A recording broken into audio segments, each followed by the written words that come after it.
Creer es tener una imagen acerca de cómo funciona el mundo y cómo es. Cualquiera sea la cosa en la cual uno cree, guía el vivir de uno.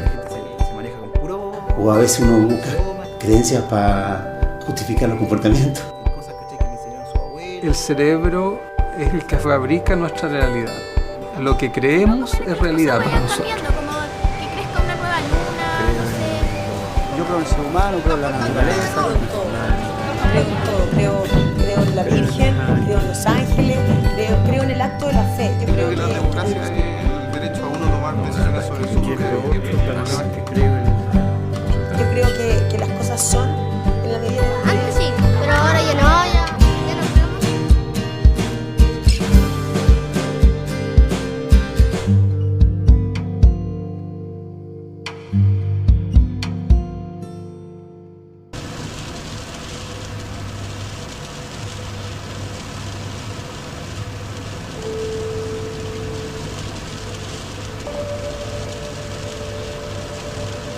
Mira, tratar el tema del bien y el mal desde el punto de vista de la moral es perderse. Hay que introducir el concepto de sentido. Entonces, para mí, ¿dónde está el bien y el mal? El bien es lo que favorece ese desarrollo de tus potencialidades armónicamente. Y el mal es lo que obstruye o hace imposible el desarrollo de tus potencialidades psíquicas. Es hacer que le vaya bien al hombre, no pues, en su trabajo, lo que haga, le vaya bien. Es el bien, pues. Y el mal es desearle mal al otro. ¿Ah? Ese es el bien y el mal, pues. Ay, nomás pues, ¿a dónde va arrancando para allá? Malo puede ser todo lo que destruye a la raza humana, ¿cachai? Y bueno, es todo la que la hace surgir. El bien y el mal van como tan juntos, ¿no? Son como polaridades. No, yo no me creo los blancos y los negros, los buenos y los malos. Creo que además que en todas las personas hay una... el angelito y el diablito, ¿no? Si fuera por compararlos con algo, estaríamos hablando de positivo o negativo. En cuanto a energía, en cuanto a vibración. Vibraciones armónicas son positivas, vibraciones desarmónicas son negativas. Pero el bien y el mal no son en sí. Son relativos a lo que uno considera como válido. Bueno es lo que humaniza, malo es lo que deshumaniza. Entonces la pregunta no es por el contenido del bien y el mal, sino qué es lo humano. El bien es todo lo lícito, todo lo que respete las normas, tanto que provienen de Dios cuanto provienen de los hombres. El mal es actuar de cualquier manera que vulnere eso.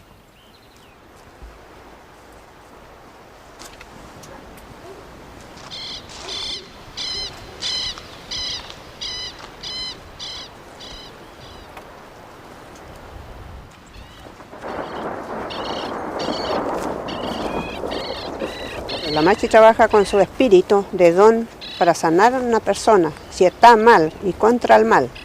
Entonces la Machi, si tiene un espíritu fuerte, un don bueno, hace sanar a la persona y contra el mal. Entonces por eso uno de niña le da el don, mi Dios, para que sea Machi. Esta agua es vertente, sale de la tierra. Es decir, porque la tierra tiene vida. Es como una persona. Esta agüita que sale puede ser sangre de la tierra, que está viva, corre por la vena. Estos remedios medicinales no la plantan porque ellos eso suben solo. Y la agua, hay mucho poder, poder de Dios. Dios dejó todo poder cada tierra.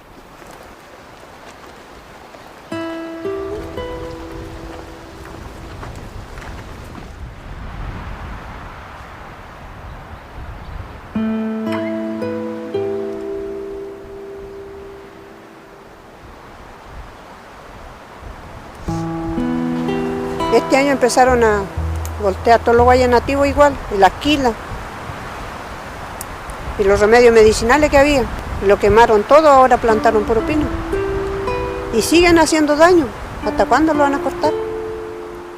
Tenía guaya nativo, tenía quila y tenía remedios medicinales, árboles.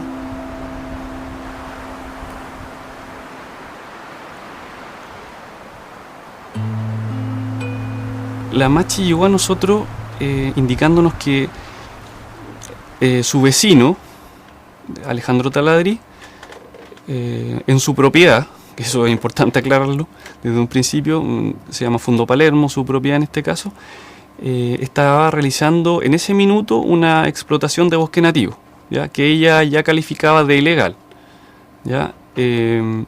Y la mayor aprehensión es que esta explotación del bosque nativo le estaba significando que se secaran las hierbas que crecen al amparo del bosque nativo, principalmente al amparo de unos manantiales que estaban dentro de la propiedad. Por eso ella llega y a nosotros, pidiéndonos que nosotros detengamos esta tala ilegal, ¿ya?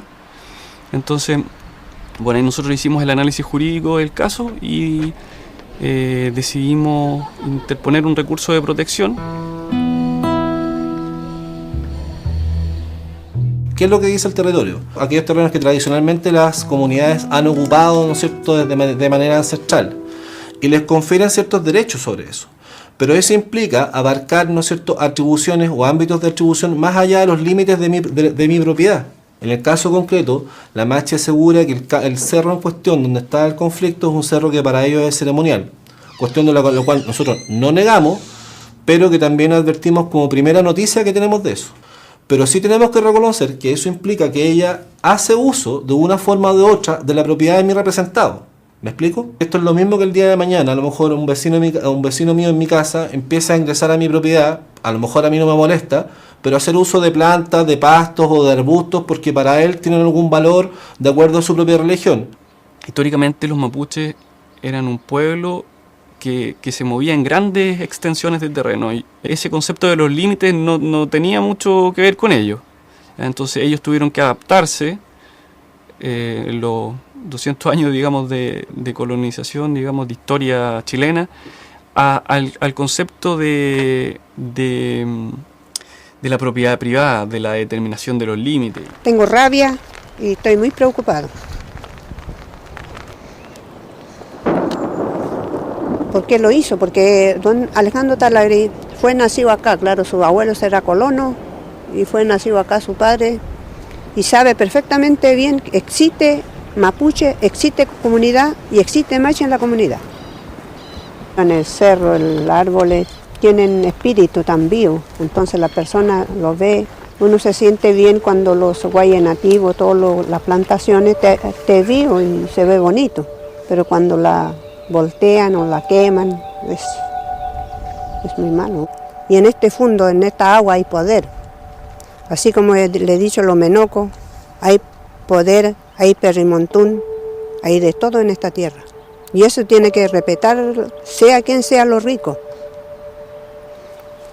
Y nosotros nunca nos lo hemos respetado como mapuche, como comunidad y como machi. La mayoría de los conflictos que hay en la 8ª y en la 9ª región con comunidades mapuches son por el tema del agua. Creemos que no hay una ética de desarrollo, no hay una ética con los bosques, sino más bien hay un proceso de explotación, y la palabra ya de explotación es un concepto violento. Entonces estamos tratando de, también a través del lenguaje, empezar a cambiar los conceptos para hacerlo más armónico. Podemos trabajar el bosque, ¿no?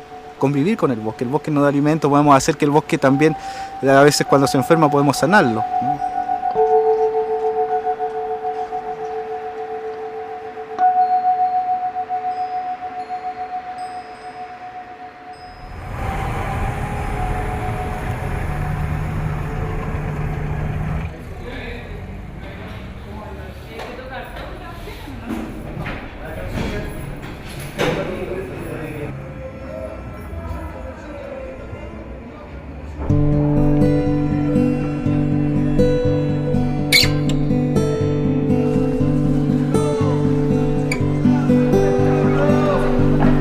Esta es la pieza, ¿no? Desde que llegué del otro lado llegué a este lugar.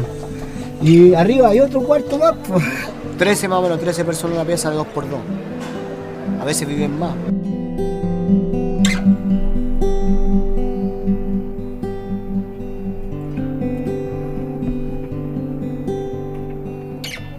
día que estaba yo compartiendo con otro joven que había conocido en la noche, que yo pensé que era un amigo. Me dijo, yo te voy a invitar al mercado central, a que los comamos mariscal y sigamos tomando. Me dijo, acompáñame, pero claro, ya lo habíamos tomado unas pitchers, ya estábamos más o menos cocarros. Y fuimos para allá, fuimos a sacar plata al cajero automático y resulta que le echa la bronca a un tipo que estaba sacando plata y se ponen a pelear, y por ahí este muchacho, como era guardia de seguridad, sacó una pistola y se la puso en la cabeza. Y yo me meto entre medio a separarlo, toda la cuestión, y viene el otro tipo, saca una cuchilla. Y entre la pistola y la cuchilla, yo presta para acá, le quito la cuchilla y llega, justo tengo la cuchilla en las manos cuando llega Carabinero. Y mi versión no la creyeron. Para ellos fue una versión inverosímil, increíble, y eso me condenaron en primera instancia, en su grado medio, presidio mayor, a 10 años y un día. Los sujetos que están detenidos y procesados y condenados al interior de las cárceles no son tan diferentes de las personas que están libres, digamos. Yo creo que de ese 100% de sujetos que hacen, entre comillas, el mal en la medida en que cometen un delito, ¿ya? Yo te digo que el 95% es producto de su proceso de socialización, interrumpido, mal hecho, etc. Estoy pensando de que solo puede ser explicado de que el mal, entre comillas, así en sí mismo, no existe más allá del 3 al 5%. Y el otro 95% son personas que efectivamente cometen delitos producto de los aprendizajes obtenidos a través de su historia personal, ¿no? De tal forma de que adentro de los penales y sujetos procesados están las mismas categorías psiquiátricas y psicológicas o psicopatologías que están fuera de los penales. Uno, al menos yo no soy criado, yo soy una persona que no soy un delincuente habitual, ¿me entiendes? Porque un delincuente habitual vive de esto, vive del robo, vive del choreo, vive del asalto, es delincuente, o sea, él está en ese núcleo. Es como un ciclo, es como una redondela, ¿me entiendes? Él está, su familia, su mamá, su papá, todos son delincuentes. Esto viene como de generación en generación. Entonces, yo no tengo mis principios bien claros. A mí me criaron desde chico, mi mamá, mi papá me criaron, usted no tiene que tomar esto porque no es suyo, usted si lo ve botado, devuélvalo. Todo lo que me ha ocurrido en estos 45 años que tengo ahora actualmente, todas las cosas que me han pasado han sido por locura, por tonto, por no saber pensar. Yo no creo que la gente nace buena o mala, pero creo que sí que hay gente mala, ¿no? En el sentido de que es incapaz de entender o hacer empatía con el próximo. O sea, su estrategia de sobrevivencia depende muchas veces de joder al otro, de vivir a costa del otro. Yo creo que nadie puede decir que nunca ha sido malo. Por ejemplo, envidias, que es como lo más cotidiano, y a veces uno sin querer o sin darse cuenta puede dañar a mucha gente, y eso ya es malo. Hay personas que son capaces de encarnar distintos arquetipos durante su vida y hay otras durante el día, ¿no? Y cuando digo los malos o los ellos, me refiero a los arquetipos y sí a personas en las que los arquetipos se quedaron a vivir. La explotación la vivimos todos en algún momento explotamos a alguien sin querer, queriendo o por circunstancias, pero no nos quedamos a vivir. Hay gente que lo ha hecho su forma de vivir. ¿Cómo funciona un personaje malo? Tú no lo puedes encontrar malo, nadie se encuentra malo. ¿Quién se encuentra malo así mismo, así como mono animado, así que oh, qué malo soy? Eso no existe. Eso es lo bonito de ser un personaje malo, que tú encontráis que lo que tú estás haciendo no es malo, sino es porque te lo puedes justificar de mil maneras, o puede haber un bien superior, porque si estáis locos encontráis que hay un bien superior en el acto que estáis cometiendo. Entonces, uno nunca se encuentra malo. Y por eso tú caché cuando tú pilláis a estos asesinos así como locos de atar, y están ahí, tú les veis las caras como de ¿qué pasó? Sí, hay gente mala, hay gente que hace daño a la gente. Porque hay gente que son experimentadas para eso, estudian para eso. Para hacer el mal, claro. Hay gente mala que le hace cosas con fotos a usted, le hacen cosas con cuántas cosas, sus prendas, sus vestidos. Uno va persiguiendo sus propios fines. Y si no hay esta noción superior del sentido de la vida, al ir persiguiendo tus fines tú vas pegando codazos y vas haciendo daño. Cuando tú renuncias a ese motor potente que es la ambición, las posibilidades de hacer daño se reducen. Yo no creo que la gente es tan mala ni tan buena, ¿no? Como dice un gran antipoeta chileno, Nicanor Parra, somos todos un embutido de ángel y bestia. Y lo somos biológicamente, por cierto, ¿eh? Como especie no podemos sobrevivir si nos empezamos a matar unos a otros. Digamos, desaparece la especie, por lo tanto hay una cierta biología que empuja no a hacer eso. Hay una biología que empuja a ayudar al otro, aunque no los conozcamos. Entonces, generalmente la mayoría de las conductas destructivas son contra la biología, de la manera en cómo hemos crecido como especie. Yo creo que no es egoísta el ser humano, pero, todo lo contrario, creo que es altruista, que es lo opuesto, ¿ya? Y lo creo porque en general, cuando uno observa la conducta de las personas, observa que con mucha mayor frecuencia la gente se ayuda unos a otros que se perjudica unos a otros. El mundo mapuche, primero a nivel de comunidad, el mal es la pelea, es el daño que puede hacer una persona a otra, especialmente a partir de la envidia, ¿no es cierto? El deseo mimético, el deseo de tener lo que tiene el otro, hace que eso produzca enfermedad. Esa es la primera fuente del mal para ellos. Y la segunda es el daño que una persona le puede hacer a otra por deseo de destruir, a través de distintas formas, pero a veces basta con que desee el mal para que la otra persona se pueda enfermar. Entonces ahí se puede hablar de daño, dicen ellos. Cuando a una persona le dan daño, los doctores no ven. Ni en los mejores especialistas, ni mejores doctores no ven eso. Existe gente mala en esta tierra. Todos no somos perfectos. Hay muchas personas que saben esa cosa mala.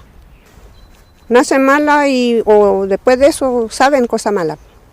Si un abuelo o una madre si fue una bruja o hacer cosa mala y también sabe la gente. Entonces ahí existe el mal.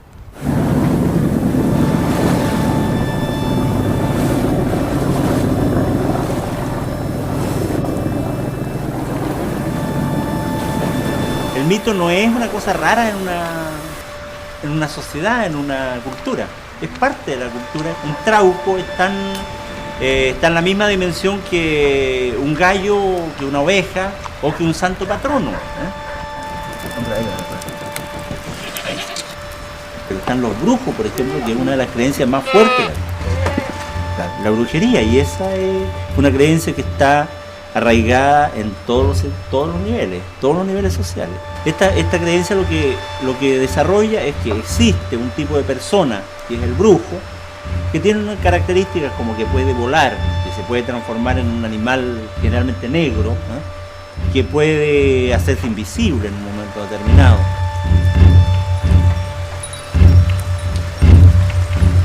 Yo tengo una historia que me contaba mi madre.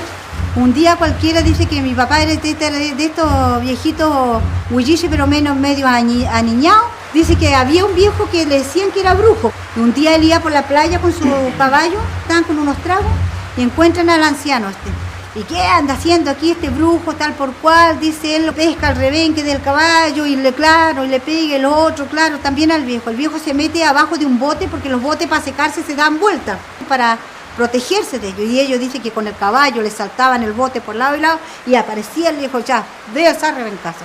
Le dejaron dado su buenos rebencazo y se fueron.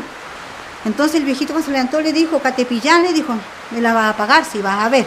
Pasó el tiempo y dice mi mamá, ni siquiera 2 meses después, cuando mi hermana, chiquitita, dice que se empezó a enfermar de repente, a decaerse, sin tener ningún problema. Dice que ya después ya no se levantaba, estaba en su camita acostadita. Mi papá sufría tanto cuando había así, y dice que un día cualquiera llegó un tiuque a la casa, un pájaro.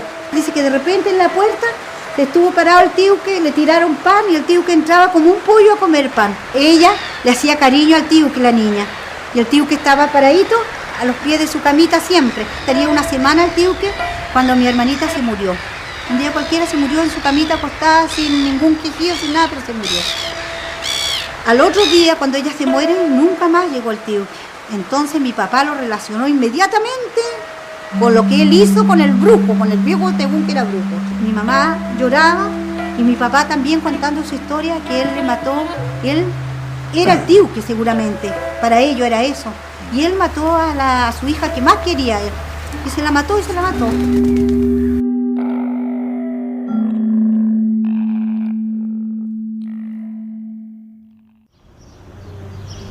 Efectivamente, sobre todo en los primeros años de la reforma procesal penal recibimos algunas denuncias por delitos de amenaza, o así los tipificamos de acuerdo a lo que más se asemejaban. Personas que venían a denunciar que otras personas habían hecho algo para perjudicarlos a través de situaciones de brujería. Que alguna persona había encargado a un brujo causarle un mal, que le provocara la muerte, o que se había arrojado tierra de cementerio en su casa para que le fuera mal en la vida.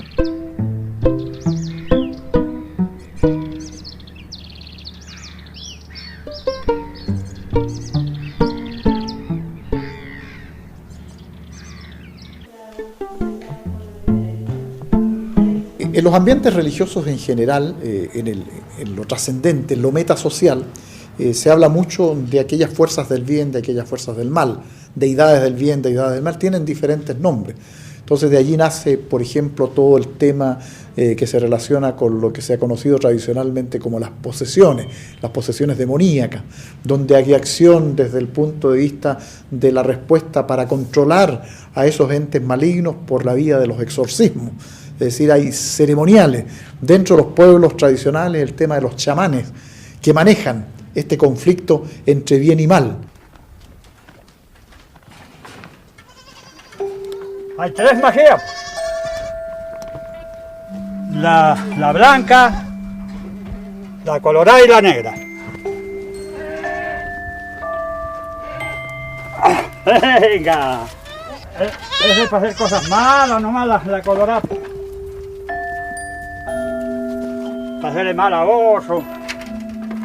Y la negra esa trabaja con Lucifer. Trabaja con Lucifer esa. Claro. Si lo he visto yo, pues lo conozco.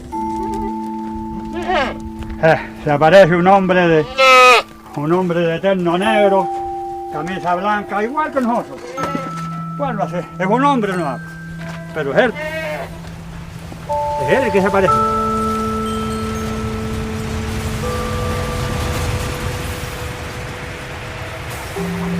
La magia blanca opera de dos maneras.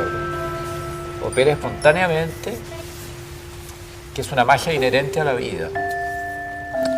O tú lo practicas deliberadamente, a través de un ritual. Ahora, lo que te propones hacer es bueno. O sea, tú canalizas una fuerza psíquica que la despliegas respaldada por una muy buena intención, que no tiene nada de egoísta, todo lo contrario, en bien de la comunidad. Eso es magia blanca, resulta. Hay fuerzas que se oponen a la vida. Primero, que se oponen al desarrollo de tus potencialidades y que se oponen a tu vida orgánica incluso, que se oponen a todo y se las puedes invocar. Entonces para eso tú tienes que hacer un pacto. Tú pactas con el diablo, digamos, en términos folclóricos. Tú pactas con el diablo. Entonces hay un refrán que dice, no es lo mismo llamar al diablo que verlo venir. Verlo venir es la tentación, nada más. Llamarlo es el pacto. Ahora, todo el mundo ve venir al diablo, pero muy pocos lo llaman realmente, ¿no? Ahora, ¿qué son esas fuerzas? Son fuerzas digregadoras, ¿no?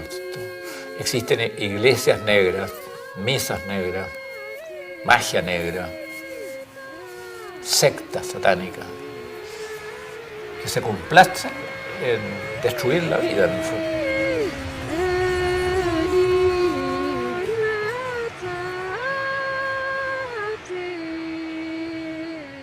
El cristianismo y el judaísmo es monoteísta, rechaza que el mal tenga un principio que no sea el único Dios que es bueno. En el dualismo, Marduk, el Dios bueno, crea el mundo y al hombre ¿cómo?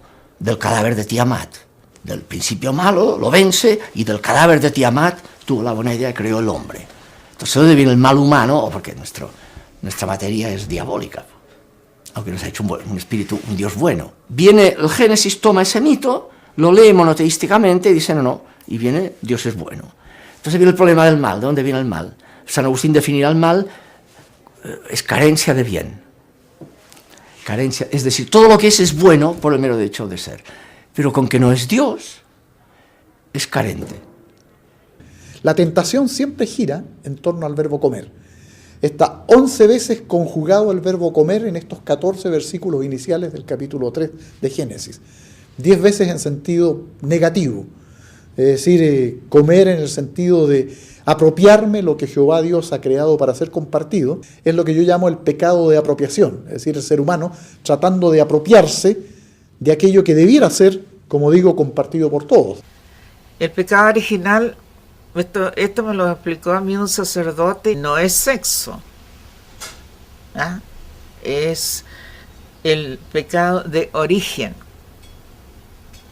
Ahora, ¿qué es origen?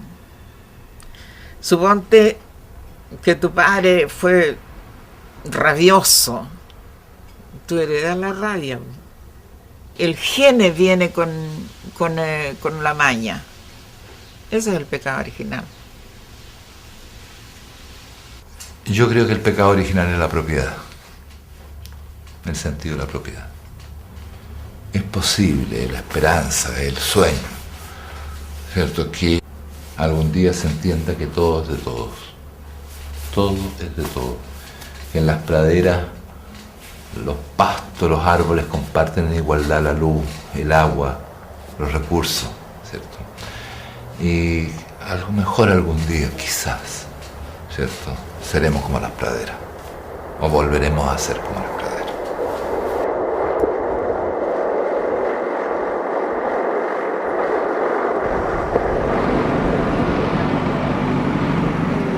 Se va a construir una obra de una antena para la compañía Claro. ¿Quién lo mandó? ¿Quién le dio autorización? Supuestamente el propietario de acá. Aquí no hay permiso. Ya. Este terreno está en conflicto. Sí, porque sobre este predio hubo un recurso de protección que ya está fallado y que el recurso igual fue adjudicado a la Machi. Yo ando trabajando, a mí me dicen trabajo y tengo que seguir trabajando, si no, no sé. Detrás de mí tengo una familia que tengo que alimentar también. Ya, ahora se van y no vuelven nunca más porque yo voy a llamar a la policía. Al lado de la comunidad, cerca de la comunidad, no pueden tener una antena porque esta antena trae por enfermedad. Por lo que yo recuerdo, el dominio y la propiedad es un derecho que en la historia tradicional republicana chilena, caramba, que ha tenido importancia, hasta en quienes institucionales, por lo que yo recuerdo. Yo no puedo negar a la posibilidad de que ella tenga una cultura, un bagaje cultural, un acervo cultural, y por cierto que respetamos todas las manifestaciones en tal sentido. Lo que decimos es que en Chile hoy día, y como te decía anteriormente, existe una igualdad ante la ley. Y bajo ese concepto, entendemos que lo que es una reglamentación para uno, lo debe ser para todos. Si yo lo mando a llamar en la casa, ¿cree que va a ir a Don Talagrí a hablar conmigo? Yo creo que no. Yo también, si voy a donde Don Talagrí, yo creo que no me va a atender él, como persona. Entonces por eso yo lo demandé a Don Alejandro Talagrí el año pasado, en octubre. Y pedimos el recurso de protección. Ahí dejó de talar, pero ya terminó todos los guayes nativos. Y ahora hace poco que salió la Corte de Apelación, que falló a Don Talagrí, que ganamos el juicio nosotros. Este derecho de dominio, que se entiende como absoluto históricamente y, como te decía, con la Constitución del 80, más aún, le impide, digamos, a la Machi Francisca Linconao ejercer su cultura. En definitiva, impide el ejercicio de la cultura mapuche. Entonces, eso es lo paradigmático. ¿Cuál derecho tiene que primar? La Corte se ha pronunciado a nuestro favor en primera instancia, tampoco, digamos, desconociendo el derecho de dominio. La misma Corte lo señala tajantemente. Y con fecha 16 de septiembre dictaron el fallo.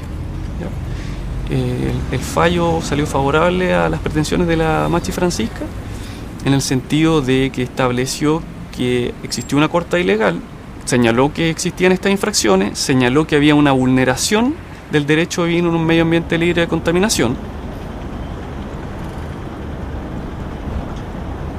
El principio central para interpretar todos los derechos es el principio de la dignidad.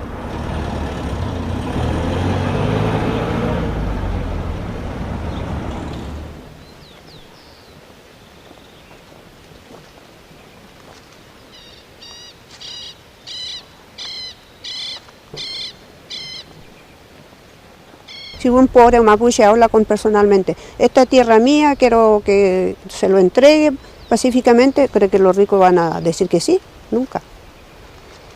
Entonces ahí viene la violencia. Está mal la cosa porque los mapuches se están muriendo. Eso no debían hacer. Por derecho lo que están haciendo la gente.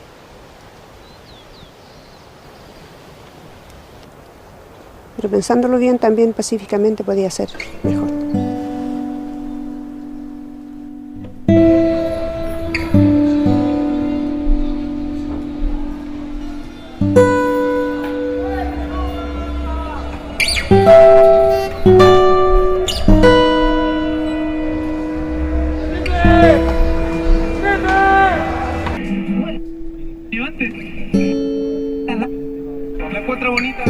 Llegué de un mundo a un submundo, porque esto es un submundo, y llegué así como un pollito que no sabía qué pasaba, nada. Porque aquí hay que acostumbrarse, ¿no? Aquí hay que acostumbrarse al sistema de vida de acá. Yo cuando llegué al otro patio, allá al otro lado, y en el otro lado el infierno mismo. Se va a decir que pelea todos los días, así una cuchilla grande, peleando y pelean por puras tonteras, por cigarros, por un cigarro, por el espacio muchas veces, por el espacio también, lo que más se pelea aquí es por el espacio. Entonces yo luchando para allá, luchando para acá, para tratar de venirme a una calle conducta. Y lo único que me decían los demás internos, me decían... Las personas que llegan a delinquir no es que tengan algún gen particular, que no tengan alguna predisposición, digamos, sino que en general son personas que no han accedido, ¿ya?, a una buena relación en sus procesos de socialización con sus figuras parentales, han tenido fracasos y dificultades escolares que no han sido resueltas por el sistema. Aquí vamos a entrar al taller de la iglesia. Aquí hay hermanos que cantan, que alaban al Señor. Creí tener amigos en el mundo. Al entender mi mano, ninguno me ayudó. Así fue. Me privaron de mi libertad, entre barrotes tuve que llorar. Y la cárcel, compañera mía, fue. Pero libre ahora soy, pues Cristo me entregó la libertad. Y ahora, como el viento, libre soy. Amén. Yo, como le digo, yo me crié en la calle. Yo me crié viviendo en las calles, en las caletas y todo eso. Entonces yo no sentía compasión de otra persona. Yo por eso me arrancaba de mi casa, porque a mí me pasaban pegando todos los días. Me pegaban con cadenas, con lo que pillaran, con martillo, con palo, con lo que pillaran me pegaban. Entonces yo también, de chiquitito, entonces yo también después empecé a hacer el mismo. Y personas que no, cuando salía a quitar las cosas, salía a cogotear, a robar, yo también les pegaba a las personas, les pegaba con lo que pillara. Entonces si andaba con una cuchilla, con la cuchilla les pegaba. Yo aquí a mí me condenaron a 25 años y un día.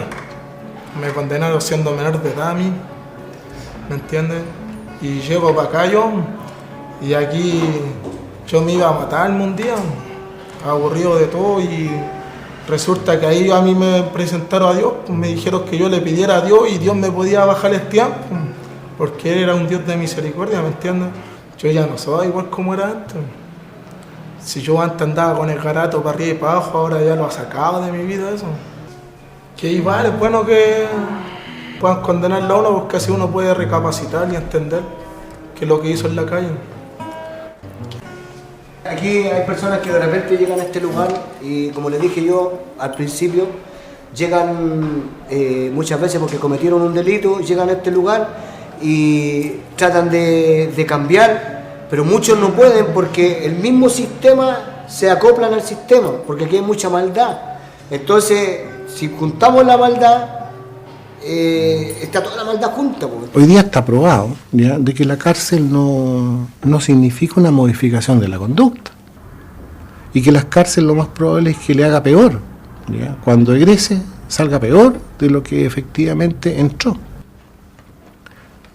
No se tomaba muy en cuenta los daños que generan los delitos, porque si un sujeto tiene, no sé, pues tiene 14.000 gallinas en un gallinero y le roban una, el sujeto pierde una gallina, sin duda, es parte de su patrimonio, pero ¿cuánto pierde? ¿Cuántos daños se le hace a esa víctima de una gallina? Escaso, hablemos en serio, escaso.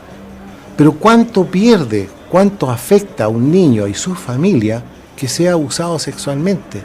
Entonces la tipificación de las sanciones no están considerados los efectos o los daños que le generan a las personas. ¿Qué es más delicado? ¿Un abuso sexual o una violación de un niño o el robo de una gallina? Y sin embargo tú ves que las penas son casi comparables. Entonces a mí me parece que hay una distorsión en términos de qué es lo que pretendemos proteger con la ley penal, digamos. ¿Qué es lo que pretendemos? ¿Qué cuidamos en el fondo? ¿Qué es lo trascendente? Yo creo que todos tenemos en nuestra cabeza un concepto de qué es lo correcto y qué es lo que no, ¿no es cierto? Y que tiene que ver con el respeto a los demás, con la solidaridad, con el, ¿no? Y en definitiva esa es la ética. Quiero decir que tú puedes ver políticos de izquierda y derecha muy éticos o muy poco éticos. Puedes ver religiosos muy éticos y muy poco éticos, ¿no? Es decir, yo creo que es una dimensión distinta a la de la dimensión de las convicciones ideológicas o religiosas. Que en el fondo no hay receta en la vida para vivir. Entonces lo que hace la ética es que te va como ofreciendo principios, herramientas, pistas para poder ir discerniendo. Se habla de muchas éticas y la ética es una. El hacerme cargo, responsable y ser consciente de que las consecuencias de mis actos no dañen a otros. La moral tiene que ver con las normas, con las costumbres, con las leyes. En la ética lo importante son las personas y la conducta de uno en relación a la persona y la responsabilidad que yo reconozco en mí con respecto a mi conducta, con respecto a las otras personas. No hay, en el fondo, en el mundo no hay moral ni ética afuera. Es un acuerdo muy pobre en el que nos ponemos, ¿no?, en consenso nosotros. Y tratamos de que funcione más o menos la sociedad, pero muy poco lo que es. Actuar bien tiene que ver con la ética, no con el premio o con el castigo. Y esto tiene que ver, y esta ética en el fondo tira unas ondas para todos lados y te empiezan a pasar, no es que te pasen cosas buenas, porque tampoco hay justicia en esto. Tú puedes ser el más bueno del mundo y en la esquina te cuchilla un tipo y sonaste, y no hay justicia.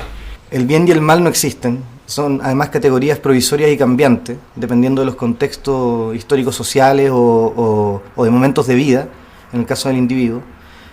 Pero sí creo que hay una relación misteriosa entre ética y estética. Yo diría que trato de evitar las cosas que son estéticamente feas, como conducta, intento evitar las conductas estéticamente feas, los comportamientos estéticamente feos, porque no tienen una ética bella, ¿cachai? Fue el escritor ruso Fedor Dostoyevsky quien dijo: la belleza salvará al mundo. No solo la verdad, no solo el rigor moral, no solo la ética, no solo el ordenamiento político de la sociedad, también la belleza. Y hemos creado un mundo sin belleza, mecánico, agresivo.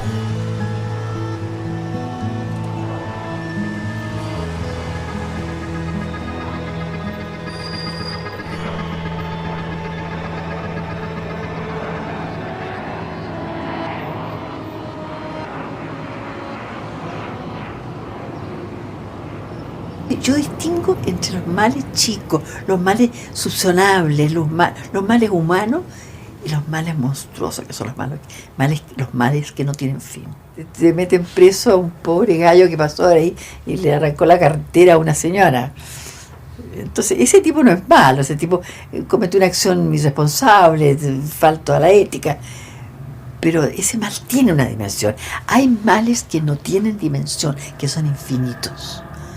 Y esos son los males políticos en general, ¿eh? No es lo mismo quien mata en un contexto de odio, de una sociedad polarizada, en función de una orden donde tiene poco espacio para poder discernir, que aquel que mata por un instinto criminal y que va a seguir matando. Yo creo que somos capaces de deshumanizarnos y que eso es el mal, en el fondo, lo que deshumaniza a niveles que no podríamos imaginar si es que no los hubiésemos visto, ¿no? En el tema de la tortura, en la dictadura, acá en Chile, en el tema del holocausto, en el tema del apartheid, en Sudáfrica, como de generar sistemas perversos que si no supiésemos que los hemos hecho realidad no lo podríamos creer, ¿no?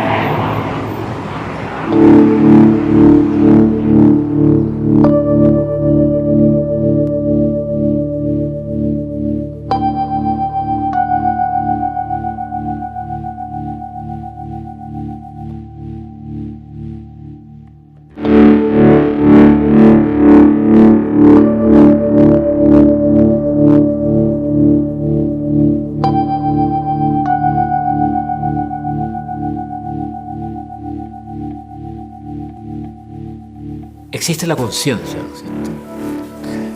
Por eso dice un refrán, el corazón no miente a nadie, el corazón es conciencia. Y la conciencia te remuerde cuando tú actúas mal. Actuaste contra el sentido. Eso significa. No significa actuaste contra la moral. Puede ser que sea verdad también, pero antes, mucho más importante que eso, actuaste contra el sentido.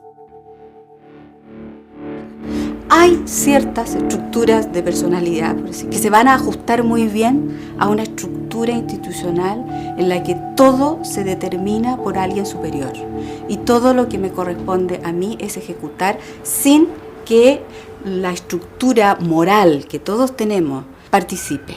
Solamente yo participo como un medio que está destinado a cumplir lo que se me ha ordenado.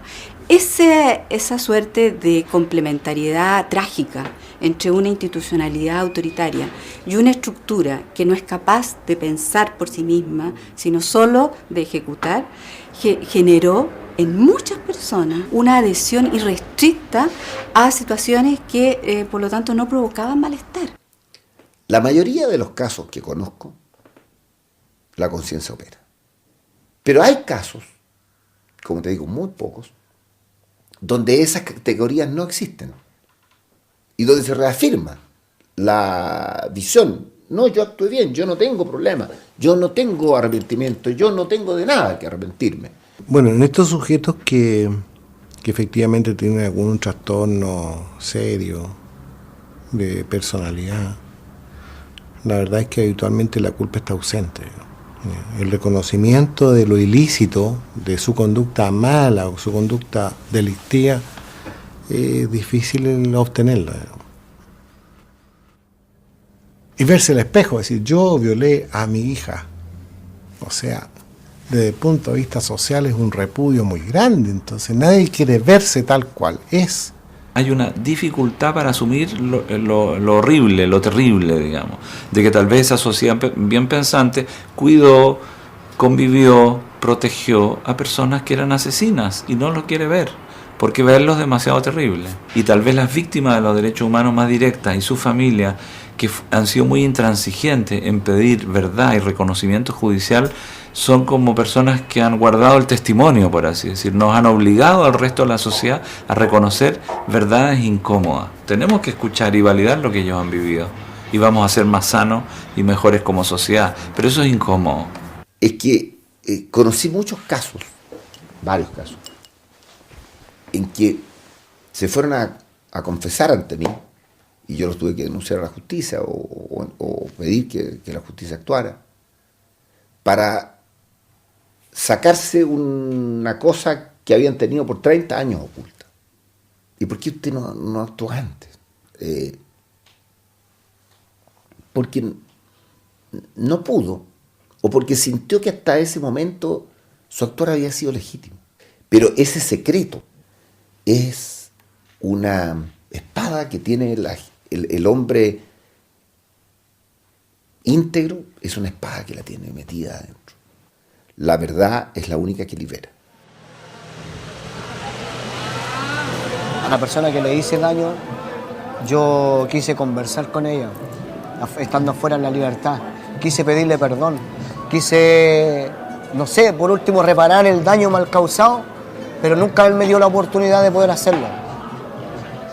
Yo quedé en ese sentido quedé mal. Quedé como un poco afectado. Después volví a este lugar a cumplir y aquí estoy cumpliendo. Y ahora llevo la mitad de mi condena y ahora me queda la otra mitad, pero yo sé que me voy a ir antes. Y ya no voy a hacer lo mismo, o sea, voy a hacer mi vida y como le dije, voy a ser una persona exitosa.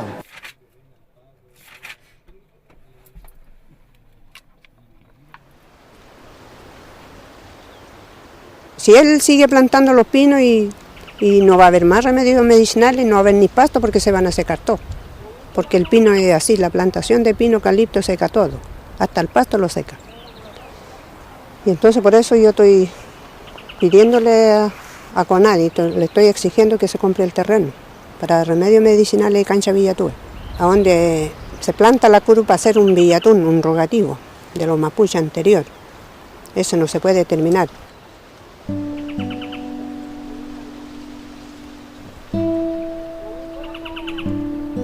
Yo quisiera que los pueblos mapuches, que lo respeten, la cultura mapuche que lo respeten, que nos sigan haciendo daño. Y que respeten el agua, Vitente, Menoco, que nos lo pasan a llevar.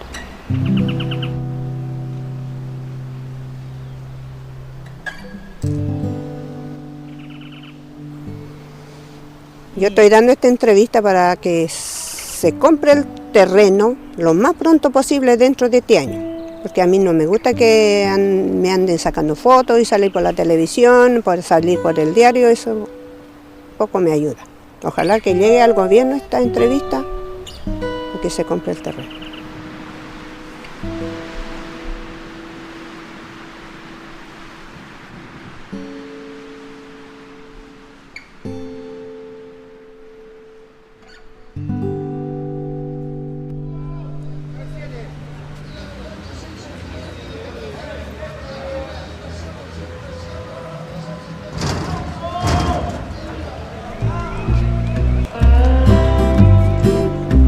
Antes de llegar a esta calle, estaba allá en la calle 9 y muchos de los internos me decían, oye, tú te parecías al Chavo. ¿En serio? Sí, te parecías al Chavo. ¿Y por qué no te caracterizáis, te disfrazáis y salís a las visitas disfrazado del Chavo justo para la Navidad? Y así le repartís dulcecitos a nuestros hijos. Claro, dije, buena idea. Vamos a hacer algo entretenido. Vamos a hacer una figurita de un globo.